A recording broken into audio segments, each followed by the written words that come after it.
Afternoon, peeps. Good afternoon, everyone. How's everyone doing? Hopefully you guys are all doing well. Don't forget, if you're new to the channel, like, share, subscribe. All right, let's talk about what next for Francis the Predator Ngannou. After that second round defeat to Anthony Joshua, a bad defeat as well, got put down 3 times. The stoppage was a bad one. Obviously, you guys saw that he was getting oxygen. He didn't know where he was in the ring after, really dazed. He seems okay now in the post-fight press conference. He seemed to be better, but still, you have to be concerned when someone suffers a knockdown like that. I'm very undecided as to what he does next. On the one hand, I'm like, okay, end this boxing experiment and go back to MMA, where he was very, very good. And even in his losses, never got knocked down or hurt like that. Never. So go back there, make some money. His status is now a lot bigger. There isn't the same amount of money in MMA, obviously PFL, as there is in boxing, but he can still make some good money. He's banked a lot of money in boxing, what we're hearing around $30 million, so he's okay. Go back there, couple more fights, then call it quits. Francis Ngannou is, I believe, 37-38. On the other hand, I think you guys heard AJ in the ring after say, stay in boxing. Stay in boxing. I don't know, look, it's difficult because I've given AJ, as everyone has, so much plaudits. I think we're all saying AJ's back to his best, maybe even better than ever, right? AJ is the 3rd best heavyweight in the world, right behind Fury and Usyk. That's who Ngannou just lost to. There is no shame in that. AJ could do that to a lot of heavyweights. I think AJ could do that to a few heavyweights in the top 10. So there's no shame being knocked out by AJ. But I just feel like the mystique of Ngannou has now gone. Right. First of all, even going into this fight, all the talk was AJ on points. I didn't agree with this. Ngannou by knockout. It was almost like AJ couldn't knock this man out. AJ put him down in the first round and got rid of him easily. So that kind of mystique about this kind of ironclad drawing chin that can't be detonated because he's been hit with knees and elbows in MMA, that's done. That's done. So I don't know. I remember Eddie always used to say, like, he doesn't know if Ngannou could beat the guys around Southern area level or guys at world level. Like, he has no idea where Ngannou is. And I think he mentioned, like, would Ngannou beat the likes of Johnny Fisher and Fabio Wardley? And I actually still don't know the answer to that. Like, I still don't know if Ngannou would beat Johnny Fisher. So I guess there is this intrigue in Ngannou, but I don't know if you could sell Ngannou anymore, like the way they have been selling him. Like in the lead up to the Fury fight, it was former UFC heavyweight champion. There was this massive intrigue with it, right? I mean, he looked the part, everything. And in the lead up to AJ's fight, it was a case of he caused Fury so many problems. If he can cause Fury problems, of course he can cause AJ problems. And that just got wiped out immediately. After a minute, that just got wiped out. So I'm not quite sure what he does. Look, if he goes to MMA, obviously the big one really is John Jones. I mean, that's a big one. And I think what we've seen with Turkey in getting Eddie and Frank together, I mean, I hope there's a way in which you could potentially get Dana White and Ngannou to work with each other. Very, very difficult, but I mean, MMA is crying out, or let's just focus on UFC. The UFC is crying out for a big fight, like crying out. I'm a big UFC fan. It's just, there's nothing there at the moment. I mean, there's good matchups, but there isn't that superstar, Super Bowl fucking matchup. There isn't. Ngannou versus Jones is that. But I do wonder, though, if, I know they don't care too much about the O in MMA, but I do wonder if that kind of affected the way they view Ngannou versus Jones, seeing Ngannou knocked out like that. Maybe, maybe not. I'm not quite sure. I haven't really spoken to anyone apart from Ariel in the MMA community as to how they view that fight. If that fight's deemed a super fight now, considering how they just saw Ngannou get iced, I'm not quite sure. But look, there will still be opportunities in boxing. I mean, again, defeats happen. These are the heavyweights.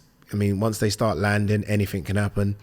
And you can still, I guess, kind of go off the Fury fight. Although now, it's weird now, all of a sudden, because of what AJ did, now everyone's saying, oh, Fury could have done that. Fury just didn't train, didn't take it seriously. I'm not having that bullshit.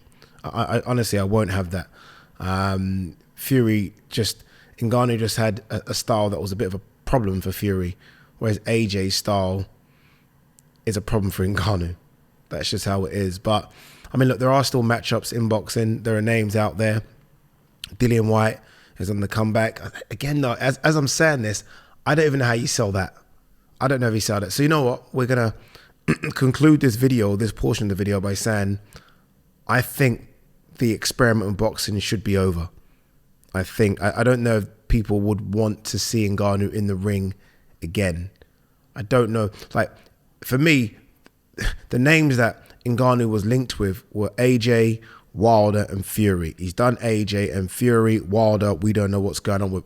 There was never an intrigue or an interest in a Dillian Whyte, a Chisora, a Zhang, a Parker. There wasn't. So I feel like his best bet is to look. He's signed with the PFL. He's not fought for them yet. Go and fight in the PFL. Rest up. We maybe don't see him again this year, but rest up. PFL, one fight, and then end your career with both you and John end your career fighting each other. That for me would be, I think, the biggest win for him. But look, he's a winner in life, man. I know I keep saying it, but honestly, his story is sensational. I feel like I've known a bit more about him in this last few days, because obviously we've been planning out a lot of videos about him. Ariel's told me so much more that I didn't know about him. So he's won. He's okay. But I think the boxing thing is, I think it's done. I think it's done. It was a bad knockout, man. A very, very bad knockout. All right, let's quickly see. Obviously, we did a video this morning. There probably isn't much to talk about anyway. But let's see if there's anything we can chat about for a couple more minutes before we wrap this video. Let's have a look. What's this? There's a lot here on who AJ should fight next, because Alexander Usyk and Fury are tied up for 2 fights. I don't believe any of that bullshit. I mean, look, in the contract they're tied up for 2 fights, but I do believe that this is boxing. If Fury were to ice Usyk, I don't think he will. They're not going to rematch that. They ain't going to go again. AJ will fight Fury. Trust me. You heard it here. Book it. AJ will fight Fury if Fury beats Usyk. Usyk will take step aside. Turkey Owl Sheikh will make sure that happens. I have no doubt about that. Nothing else really here. Let's have a look and see if Michael Benson is chatting anything. Let's have a look at Benson Twitter page.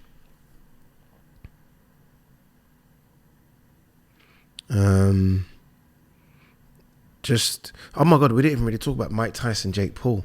What a load of bullshit. Like, what is going on? This Jake Paul thing, I just feel like I preferred it when he was fighting guys just kind of, you know, on the end of their career, MMA guys. Like, I did not mind the Nate Diaz one. I did not mind the Anderson Silva one. That I thought he was going to continue that, so I thought the next one might be a Jorge Masvidal. I don't know, someone like that. I feel like the boxing angle that he's taken, and by the way, I'm not critiquing his level of opponents, because anyone coming through that, what's Jake Paul, 9 fights in? That's what you do. You don't fight killers. You fight those type of guys. But I just wonder if people are as interested in those type of fights as they were with, again, a Nate Diaz and an Anderson Silva. I just wonder. Tommy Fury's obviously a bit of an exception. This Mike Tyson thing, though, Mike Tyson's 58 soon. Like, what are we doing? What are we doing? Mike Tyson, I know he had that fight with Roy Jones, but aside from that, Mike Tyson's not had a professional fight since, I'm going to say 20 years. I'm going to say, let me just quickly find it rather than guess. So we got the laptop here. Let's have a look. Mike Tyson. I'm guessing 20 years. Mike Tyson, Kevin McBride. Yeah, pretty much 20 years. Kevin McBride was the June the 11th, 2005. And Mike Tyson just didn't want to do anything. Remember that? It was embarrassing. Got stopped by Daniel Williams before that. Like, what are we doing? Like, what are we doing? And I've heard people say, oh, it's going to be the biggest attendance boxing a match. I don't care about all those type of stuff. Jake Paul should not be fighting Mike Tyson. If that is sanctioned, then I don't know. boxing, innit? All right, boxing. All right, I think that is it. We will do our videos throughout the week as we do to get back on track. But yeah, I don't know. I'm not quite sure what to make of Mike Tyson, Jake Paul. Will I watch it? Absolutely. Of course I will, as all of you will. Doesn't mean I think it's fair or right. I think it's stupid. I think it's silly, but I'll watch it.